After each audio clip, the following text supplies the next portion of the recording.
Hi, I'm Jon Snow. I'll be here on YouTube every day between now and the end of the election campaign, and I'm here to explain the background behind the issues that matter. It's the cornerstone of the modern welfare state, and politicians mess with it at their peril. We've had scandals in our hospitals, but one report last year said it's still the best in the world. Half of you think it should be the government's top priority.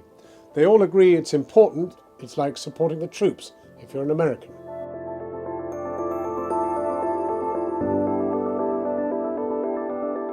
The strain on the NHS is clear. 1 in 6. That's how many of you have had to wait more than a week to see your doctor.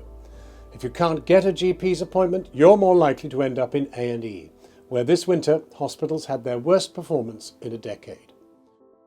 And this number seems scarier still. £30 billion. That's the gap between what the government is due to put in and the amount that the NHS is actually going to cost between now and 2020. The NHS itself thinks it can save £22 billion. It says it needs whoever's in government to put in another £8 billion to keep the service free.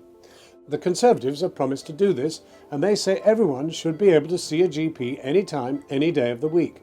They've had a lot of criticism for getting more private firms in, but they say they're here to protect the service for decades to come. The Lib Dems would also put up the full £8 billion. They'd put up extra money for mental health, which they're accused of cutting whilst in government. Labour's on the march. The party who let the big companies in now say no more privatisation. The NHS is not for profit. Plus, no long waits for a doctor and a fast track for cancer tests.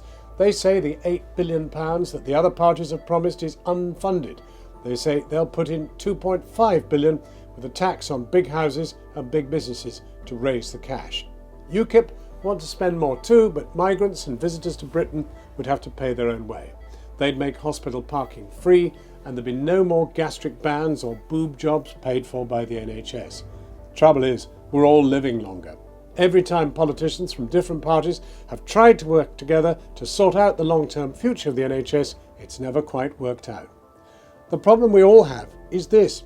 Whether it's an ambulance now or a cure for cancer or Alzheimer's, we want our health service to work miracles 24/7 for decades to come. Who's going to do that? You decide. If you'd like to see more breaking news explainers and videos from the parties themselves, then there's loads more in the playlists below. Or click here to see the first film in this series, then come back every weekday through the campaign. I'll have a new video for you.